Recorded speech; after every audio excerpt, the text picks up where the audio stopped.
Selamat malam pemirsa, saya Tina Talisa. Kalau saya tanya menu makan malam Anda hari ini yang sudah habis disantap atau baru mau makan, adakah di antara teman nasi, kalau Anda makan nasi sih atau makan karbohidrat lain, temannya adalah daging sapi dalam bentuk apapun dimasaknya?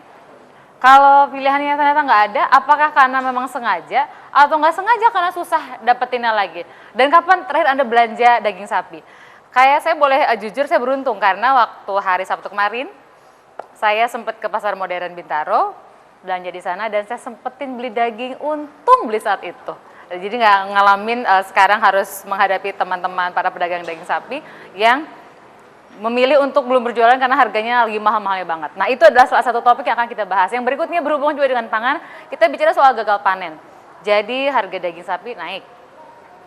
Panen juga terganggu, diantaranya ada faktor cuaca juga. Kita akan bicara dua hal ini, dua hal penting karena berhubungan sama urusan perut kita semua. Dan di sisi lain berurusan sama hajat hidup orang banyak yang berkecimpung di industri itu, di industri pertanian. Kalau udah kita katakan sebagai industri atau katakan sebagai sektor lah, sektor pangan di Indonesia. Kalau Anda punya komentar, punya pengalaman di daerah Anda, harga daging, harga atau kondisi panen kalau memang daerahnya persawahan, agraris, mari berbagi dengan kita di Talk to iNews lewat iNewsMobileTV.com. Saya Tina Talisa dan kita sekarang mengajak Anda untuk melihat tayangan yang sudah kami siapkan, rangkuman mengenai kenaikan harga daging sapi, kenapa dan di mana saja. Ini dia.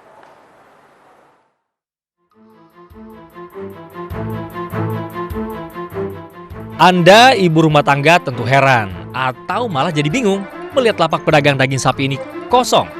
Ya, para pedagang yang berjualan daging sapi di Pasar Senen, Jakarta ini sedang menggelar mogok jualan.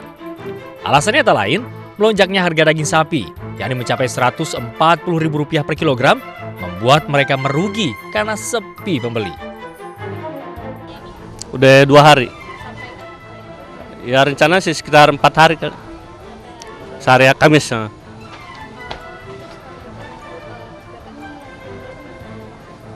Ya jelas rugi lah, soalnya kan 4 hari aja udah berapa duit kerugiannya pada nggak dagang. Pendapatannya ya sama sekali nggak ada, nggak ada pendapatannya, nggak ada pemasukan. Ya mungkin karena pasokannya kurang jadi harganya jadi mahal. Kenaikan harga daging sapi tak hanya terjadi di Jakarta, tetapi merata di seluruh pasar tradisional di Indonesia. Lalu, apa yang dilakukan pemerintah? Alih-alih ingin menstabilkan harga daging yang fantastis, minggu kemarin, Bulog menggelar operasi pasar yang menyiapkan 250 ton daging sapi. Harga yang ditawarkan pun murah, yakni Rp88.000 per kilogram hingga Rp99.000 per kilogram. Namun sayang, kurangnya kualitas daging Bulog membuat animo masyarakat berkurang. Karena apa sih? Karena ini beku kan kita nggak bisa lihat ya, nggak bisa lihat ya. Cuma ini ada lemak-lemaknya sedikit sih. Kalau di pasar kadang-kadang saya beli memang udah bersih ya lemaknya. Kan dilihat dari harganya juga beda. Kini pemerintah pun mulai mempertimbangkan untuk mengimpor daging sapi. Tetapi hal ini dilakukan setelah mendapatkan laporan data terbaru terkait stok dan permintaan daging sapi. Nanti kita pelajari masalahnya apa. Tentu masalahnya supply, ya kita perbaiki supply-nya. Masalah kuota impor? Hah? Kuota impor? Ya kalau itu penyebabnya tentu kita perbaiki. Kita lihat nanti penyebabnya dulu. Selain itu, pemerintah juga menargetkan swasembada daging tahun 2019 melalui 2 kegiatan, yakni menyangkut pembibitan dan penggemukan sapi. Anggaran yang disiapkan tak tanggung-tanggung, yakni sebesar Rp500 miliar dan dipusatkan di 27 provinsi. Pertanyaannya, akankah program ini dapat memenuhi kebutuhan daging dalam negeri? Dan apakah pemerintah mampu mengatasi permainan harga daging sapi yang praktis setiap tahun terjadi? Tim Liputan iNews TV memberitakan.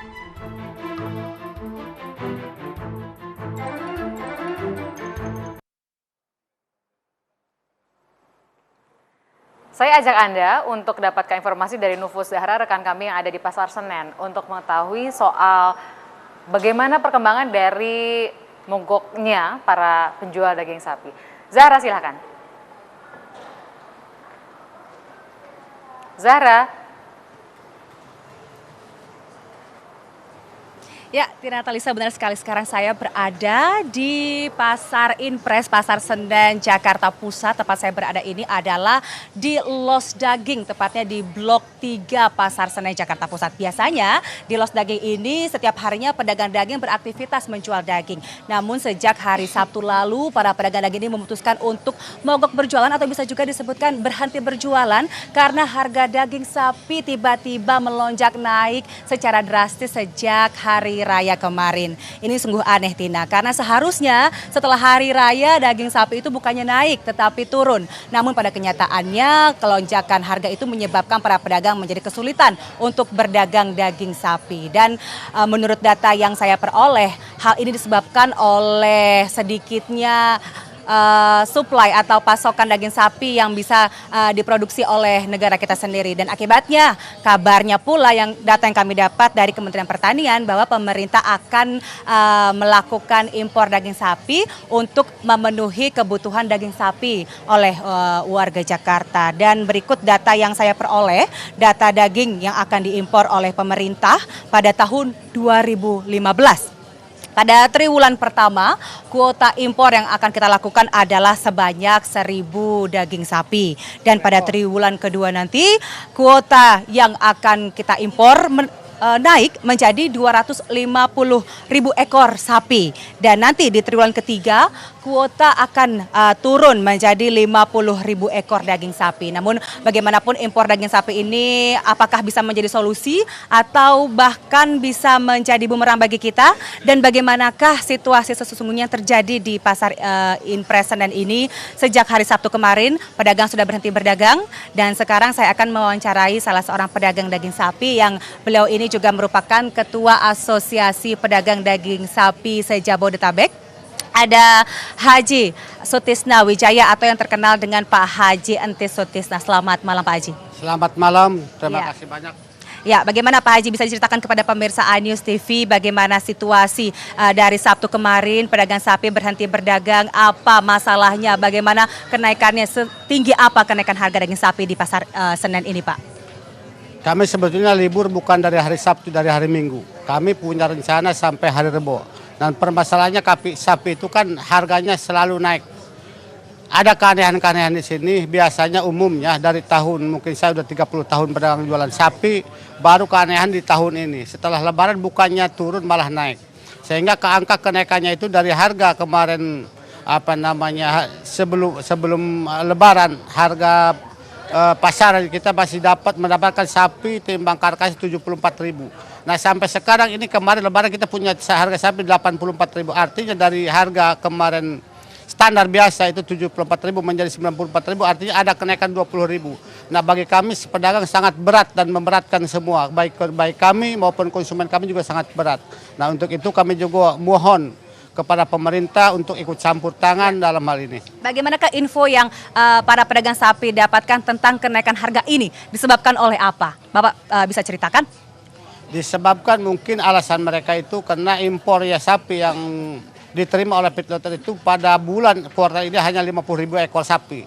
Menurut mereka itu untuk 6 bulan ke depan kami sapi tidak ada. Maka dengan itu pihak piloter sapi menaikkan sapi dengan semena-mena tanpa ada kompromi dengan pihak kami. Jadi tidak adanya swasembada sapi dan juga kuota impor yang semakin menyusut dari pemerintah, begitu Pak. Dan apakah dari pedagang sapi ini sudah ada melakukan komunikasi dengan Dinas Perdagangan terkait atau bagaimana Pak? Kami alhamdulillah kemarin dengan adanya mogok ini kami telah dipanggil oleh pihak Bulog dan pihak pedagang sapi, namun belum ada yang real. Jawabannya yang real dari pihak pemerintah, namun kemarin dia menyampaikan ke kami juga ingin kemarin menyampaikan ini membawa oleh-oleh buat teman-teman kami laporan, namun kami dibantah oleh pihak Memperidag ini sampai di sini, nanti setelah ini kami jam 5 akan rapat dengan Bapak Jokowi, namun kami sampai saat sekarang belum ada jawaban yang pasti. Iya. Jadi sudah bertemu dengan pihak Dinas Perdagangan, namun belum mendapatkan kepastian bagaimanakah harga ini akan turun dan kapankah harga bisa stabil kembali ya Pak ya. Namun dengan adanya tidak ada informasi seperti itu, bagaimanakah komitmen para pedagang daging sapi mengingat kebutuhan daging sapi ini tidak bisa berhenti, bahwa masyarakat akan terus membutuhkan daging sapi. Bagaimana para pedagang?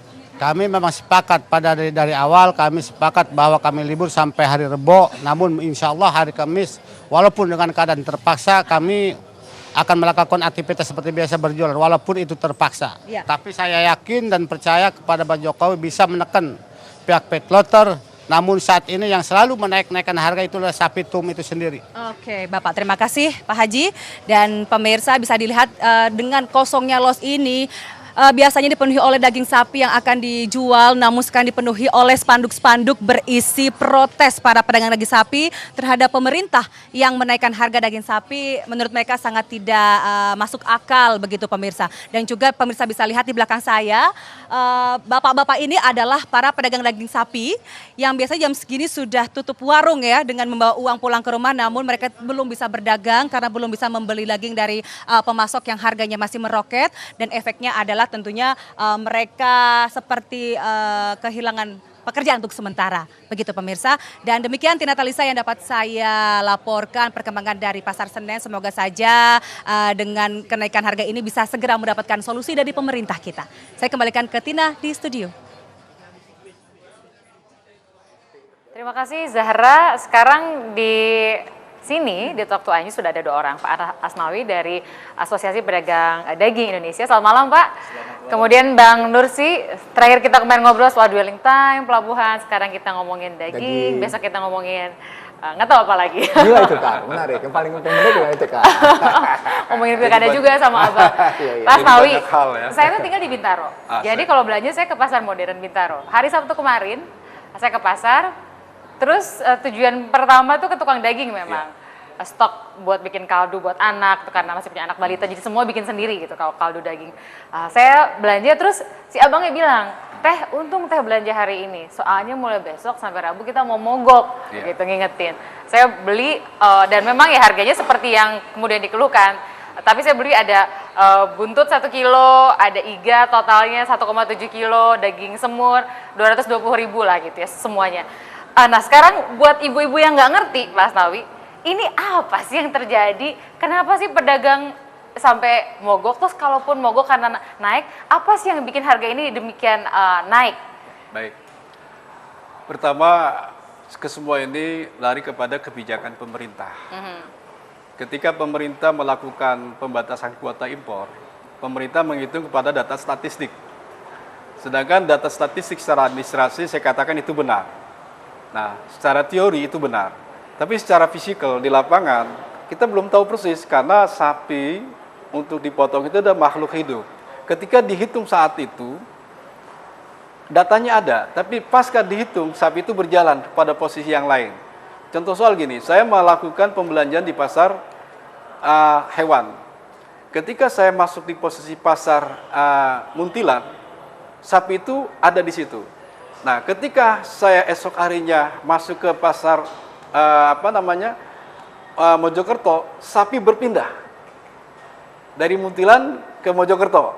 Nah, artinya ketika sapi di Muntilan tidak laku, dibawa lagi oleh pedagang ke pasar Mojokerto untuk dijual. Nah, artinya sapi itu ketika dihitung ada di tempat, ketika esok harinya sudah berpindah tempat. Jadi itu sapi. Itu banyak. Iya, seperti itu. karena yang namanya pedagang bakul itu di pasar itu, di Jawa itu ada pasar Kliwon, ada pasar Wage. Nah, itu pasar itu seperti itu. Kalau setiap Wage dia buka. Kalau Kliwon dia buka. Di luar pada itu dia tutup. Jadi pasar itu bertemunya 5 hari sekali. Nah, kalau nggak laku ya geser ke tempat geser lain. ke tempat lain, Ya? seperti itu. Terus yang kedua, data statistik itu menjadi bahan baku blueprint oleh pemerintah dalam rangka penetapan daripada kebijakan pemerintah mengambil sikap untuk kuota. Nah, ketika kuota itu ditetapkan, seolah-olah pemerintah percaya diri Bahwa stok cukup. bahwa stok cukup untuk kebutuhan dalam negeri kita pasok dengan angka di posisi 60% sampai 70%. Sisanya kita impor. Nah, sedangkan kebutuhan daging skala nasional itu 666.000 ton dengan perhitungan 2,7 kg per kapita penduduk Indonesia kali 250 juta itu per tahun. Berapa per kapita? 2,7 kilo. 2,7 itu Per kapita. per kapita. Nah, artinya di situ kan sudah pasti itu sebagai kebutuhan yang tidak bisa ditawar, harus dipenuhi oleh pemerintah. Jadi gini, saya pengen tahu, menurut Pak Asnawi, ada selisih berapa persen antara data statistik yang pemerintah pegang dengan kondisi real di lapangan? Yang tahu persis itu adalah pemerintah. Soalnya Karena Presiden pemegang data bilang adalah kan pemerintah. stok itu ada sebenarnya, tapi secara fisik nggak ada Nah, di pasar. Problemnya begini, ini persoalan time lag antara data statistik dengan pengambilan kebijakan dan kondisi lapangan. Itu ada time lag. Ketika BPS menghitung populasi sapi, Betul. itu tidak akurat. Apalagi pada posisi pengambilan kebijakan. Tapi ketika pemerintah dari BPS melakukan itu serentak pada bulan Juni, jam tersebut semua serentak se-Indonesia dilakukan Kan penghitungan. problem berikutnya tingkat akurasi data BPS kan. Betul sekali. Jadi Badan Pusat Statistik bikin bulan Juni serentak. Nggak. Kemudian pembuatan kebijakannya Tunggu dulu, kita strukturkan dulu Oke. data mentahnya supaya Oke. kita tahu. Ini supaya nanti kita bisa lihat di mana letak kesalahannya. Betul, perhitungan sampai itu. kemudian sehingga sampai pada kesimpulan importir bisa mendikte. Nah, iya. istilah saya begitu. Betul. Sehingga importir bisa mendikte Betul. dan akhirnya diktenya aneh. Diktenya aneh, yang protes justru bukan pembeli tapi pedagang. Pedagang, betul. Tapi pedagang pun ada dua, Bang. Iya. Pedagang besar Iya, dan sebagai saudagar Iya. yang punya duit besar, yaitu importir. itu bagian dari supply chain. Itu Nah. bagian dari mata rantai pasar. Masuk pedagang kecil. Jadi, Iya, jadi iya. saya Oke. ingin memisahkan seperti beberapa stasiun TV yang lain saya menyebutnya begini. Itu mata rantai pasokan juga bisa kita identifikasi satu persatu. Betul. Mari kita strukturkan dulu masalahnya. Data BPS ternyata tingkat akurasinya tidak memadai. Gitu ya. Kalau secara administrasi kita harus akui, tapi Secara- secara fisik Itu kita kan- pertanyakan kan itu. Ini Pak Asnawi nggak enak sama BPS, jadi BPS marah, dianggap nggak valid datanya. Enggak, tadi kalau istilah saya memang ada persoalan, time lag itu ada masalah ketika Oke. pengambilan kebijakan. Satu. Yang kedua kemudian tingkat perhitungan konsumsi per kapita. Betul. Konsumsi per kapita. Ada angka 2,52. Ya. Ada angka 2,6, Anda menyebut 2,7. 2,7. Karena Ini pertumbuhan berpengaruh ekonomi. nih. Ya, ya. Enggak, tunggu dulu. Iya, silakan. Nanti berpengaruh dengan persoalan Perhitungan. jumlah Perhitungan. penduduk dengan angka itu. Baru kita bisa lihat, oke, kita butuh konsumsi sekian. Ini juga butuh lagi posisi. Belum lagi nanti kita klasifikasi mana yang kelas premium, Betul. mana yang kelas secondary good-nya, Secondary mana yang good, kedua. ya. Berikutnya itu mesti Iya. dihitung. Pada posisi itulah sesungguhnya pemerintah harus mengambil suatu sikap berapa sesungguhnya relasi antara hulu dengan hilir dengan merujuk pada populasi sapi secara pas untuk menunjuk bahwa dia bisa memasok secara persis. Ini yang nggak jelas buat saya data itu sejak kemarin. Dan pada akhirnya untuk menentukan perlu Dari- impor, kalau impor berapa banyak gitu ya. Dari posisi itulah sejak Senin saya menyebut problem besarnya adalah kemampuan importir membaca peta pasar sehingga mereka bisa mendikte. Itu simpulan pertama. Nah, simpulan kedua, ini artinya pemerintah sendiri saya bilang pada Pak Menteri, memang ada proses ya. Kenapa importir mendikte pemerintah? Karena mereka pelaku, dia tahu dan mereka punya jaringan di semua provinsi untuk mengetahui secara fisik data tersebut memiliki korelasi apa tidak, seperti itu. Pengertian Pak Asnawi bahwa mereka tahu itu kan menunjuk bahwa data pasar sama data Beda. BPS tidak ketemu. Gitu. Seperti itu. Wah, ini harusnya ternyata perlu ada orang BPS ya, karena soal urusan pangan ini jadi politik pangan begitu. Karena kita pernah bahas soal harga beras yang mahal, jadi kan kayak keulang. Berapa bulan lalu kita ngomongin beras mahal, Presiden bilang nggak boleh impor. Ini ada mafia yang pengen impor beras. Kemudian dibahas di sini ada Pak Bustanul Arifin bicara juga soal data BPS yang ada perbedaan antara lahan misalnya. BPS bilang sekian, Kementerian Pertanian bilang sekian.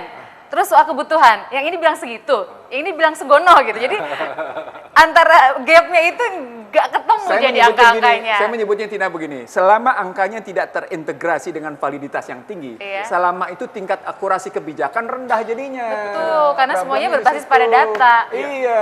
Mari kita lanjutkan ya segmen berikut tetap di Talk iNews. Waktu kita bahas beras juga begitu. Jadi